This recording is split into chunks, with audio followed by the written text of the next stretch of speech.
Boy, it's been a while since we've done a Zelda game. What was the last one we did? Majora's Mask, was Majora's Mask a couple of years ago. Yeah. it? Yeah, it's Wind Waker HD. Well, why not the original GameCube release? Fuck Triforce hunting. Why not the original Japanese GameCube release? Fuck Triforce hunting. Because it doesn't have enough bloom.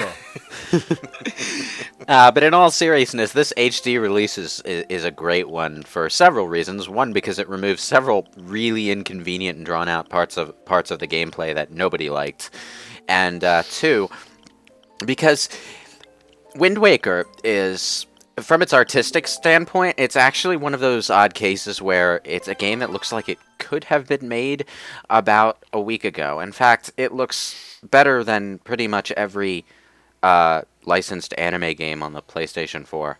A benefit it has from the cel-shaded approach. Which everyone got angry about in 2001. Yeah, it's like super controversial when this game was being developed.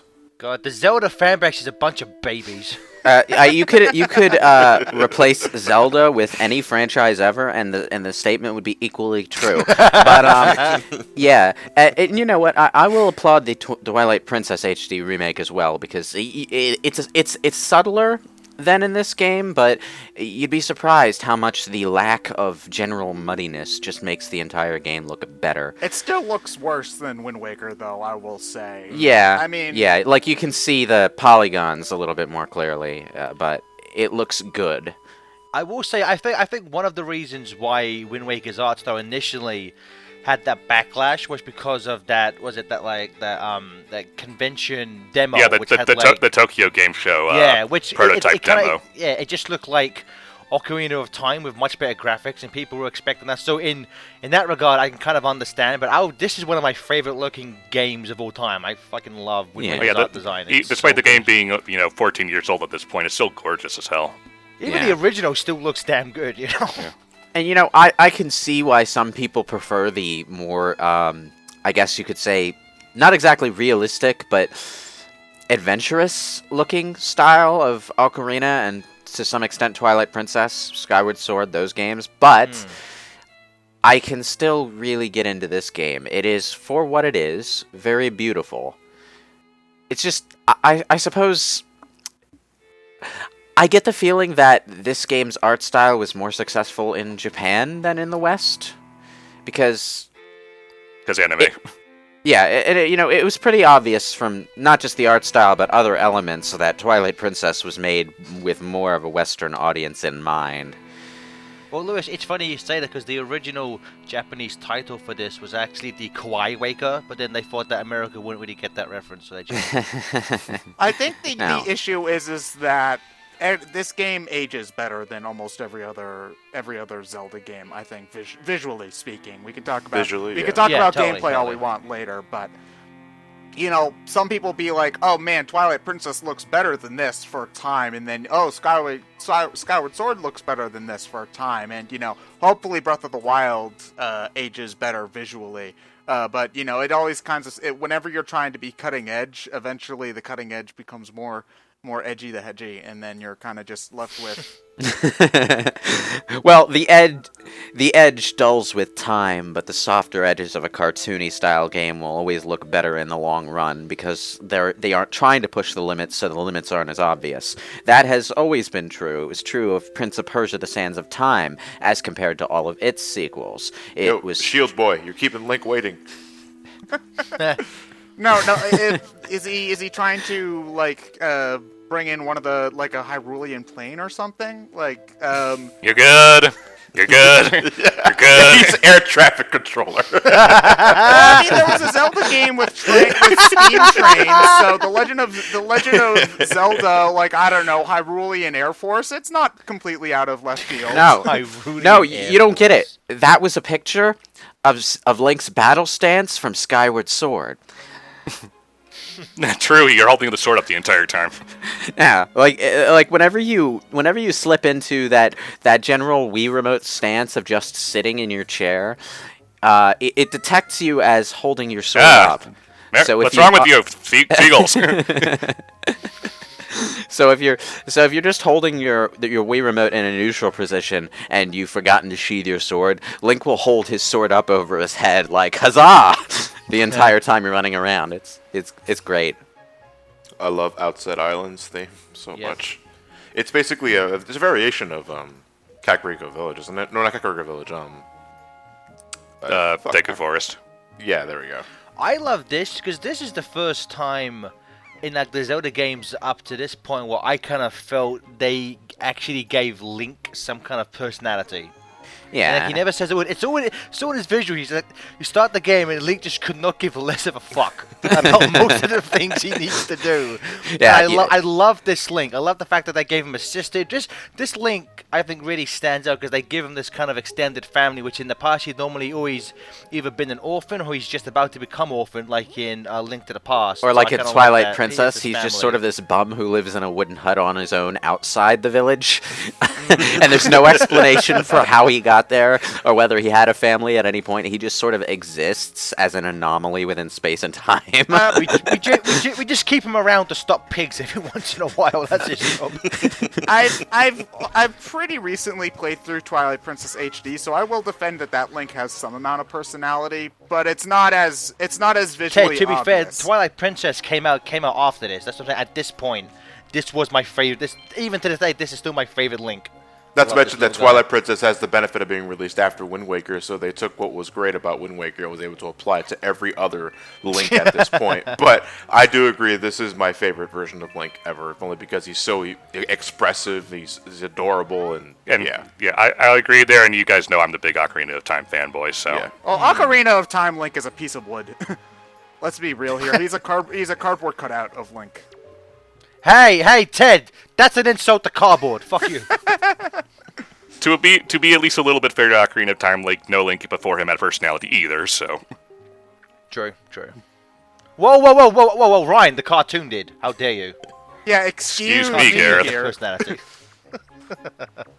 That's sort of what I was getting at with the Twilight Princess comparison, though, is that even though he has some personality, it's not as clearly defined. Like, he doesn't have any hints at a real backstory for himself, and he's not quite as expressive. I don't know if they intentionally dialed it back so that, more players could just project themselves onto Link, which seems to be the intention of his character a lot of the time, but it's not as... It's not as easy to see someone else in Link's shoes, I suppose. Hey, I brought you back your concussed pig. That's the thing. I'm pretty sure if I was to return a pig and then literally throw it into a pen, the owner would not be like, "Thank you, but what the fuck are you doing to my animal?" Are you stealing these pigs for this lady? No, they're just wandering about, so I'm giving them to her. It's basically a revisit of the Cocoa gathering quest from Ocarina of Time. Yeah. With pigs, so it's 100% different. Damn right. And next time it's going to be with unicorns. Basically, I'm just doing this to build up some funds early. Thankfully, the HD version gives you a much bigger wallet to start out with. That's something that Twilight Princess HD did as well. Yeah. And from what I think it's like double in Twilight Princess HD what it was in the original version. Is it that much larger compared to Wind Waker as well? I forget what the difference is, but it's significantly bigger, and ultimately it's just one of those things, considering you need a lot of money by the time you get to the end of the game, that's a welcome change. Yeah. I forget, I think, Ryan, you might know this. Did they do much with the music? I forget, was it just like the same tracks? Did they remix them for the HD version? I think it's literally just the same tracks.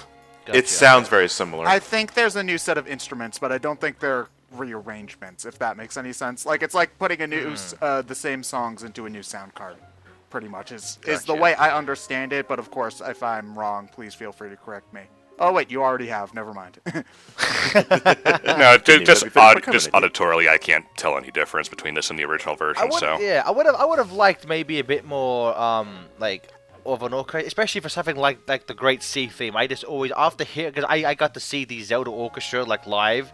after that, I only ever want to hear the Great Sea theme with like this big bombastic orchestra. It's one of the most satisfying pieces of game music of all time. I love that. If you bought Skyward Sword day one, you got the 25th anniversary. Yep, I got CD. that as well. Listen to that if you ever get the chance. Those are phenomenal remixes. So I think the reason maybe this game sounds different is because back in 2002 we're still using crappy CRT TVs, so our TVs are a lot better. Yeah, possibly. One thing I will say about Wind Waker's music is that the Hyrule Warriors Legends remixes are fantastic, and I love both of them, even though I actually have not played Wind Waker yet. I've had it. Are you done with that game yet? Oh, here's the thing. I got not Twilight Princess. I got Wind Waker for my free game from buying Mario Kart. Mario Kart. So I've had that sitting on my Wii's hard drive, eating up a fuck ton of space, mind you, because it's like 10 gigs, like a third of my hard drive. It's been on my Wii U, and I just could not have been bothered to play it for whatever reason. I'm not sure why I didn't bother with Wind Waker HD. I guess I was just never in the mood. I don't know. I think the most shocking thing about that statement is that 10 gigs is a third of a hard drive for anything nowadays. Yeah, it's... I had to stick, like... I bought, like, a $15 USB stick and just stuck it in the back of my Wii U, and that stick by itself is bigger than what's inside my Wii U. It's kind of... It's ridiculous. Hopefully the NX will have, a hard drive, as Lewis said, bigger than the average, keychain USB stick. Okay, consoles nowadays shouldn't have anything lower than 500 gigabytes. No, I would say a terabyte nowadays. Well, a terabyte would be ideal, but 500 gigabytes is still serviceable. Yeah. I'm just talking about the cheap models. The ones that they put a crappier hard drive on to lower the price. I think it's hysterical that a 32 gig Wii U is the biggest version they have. Like, I pity the poor bastards who have like the 8 gig ones where you can't download a single game on it. Yeah, and Jesus Christ. It presents some other problems as well, because I've heard the Wii U has some power supply problems when you try to stick an external hard drive in there that doesn't have its own. Yeah. External hard drives need to have their own power supply, otherwise they won't work, which is really, really dumb. Yeah, which is why I went for the USB stick route, because that doesn't have as big of a power draw, and it can work with... It doesn't need to hog another space on my wall. I love this little freaky alien grandma. She's adorable.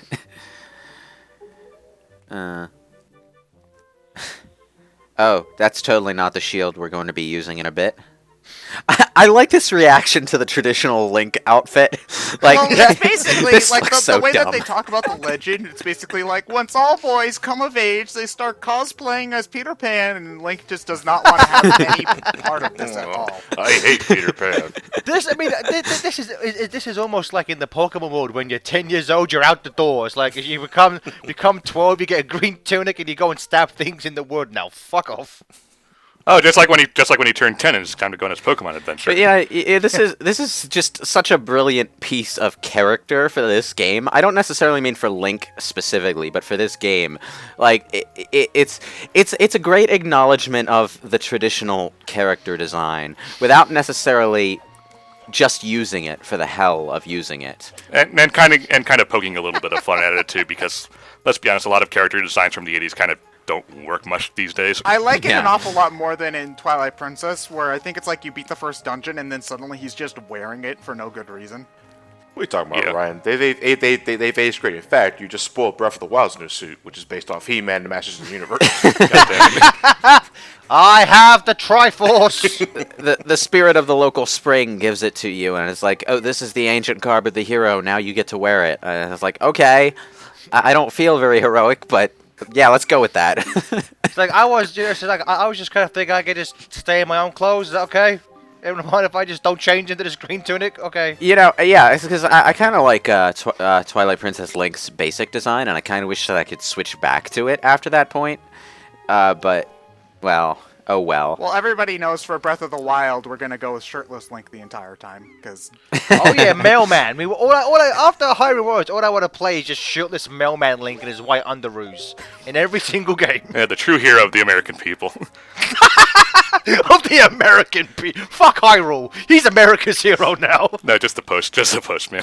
Just go full Xenoblade. Save the world in swimming trunks. Speaking of the postman. One little detail that I would have admired is, like, your sister tells you to close your eyes and she gives you a birthday gift. I would have liked if Link never opened his eyes while he's holding the item up and says, I got something, I don't know what it is. But you can set it to X or Y. He just spends the rest of the game with his eyes closed. Yeah, she never told me to open them back up. Blindfolded run. Yeah. GDQ hype. GDQ hype. One with the wind. He's just a visually challenged Link. I like that idea for a Zelda game. Now, I forget, did they ever actually do anything with Tetra specifically? Like in a spin-off game or anything?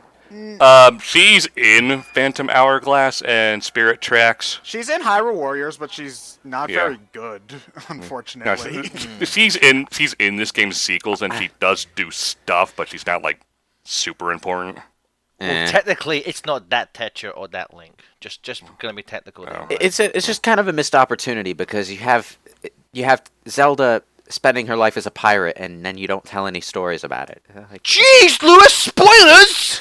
This game's 14 years old.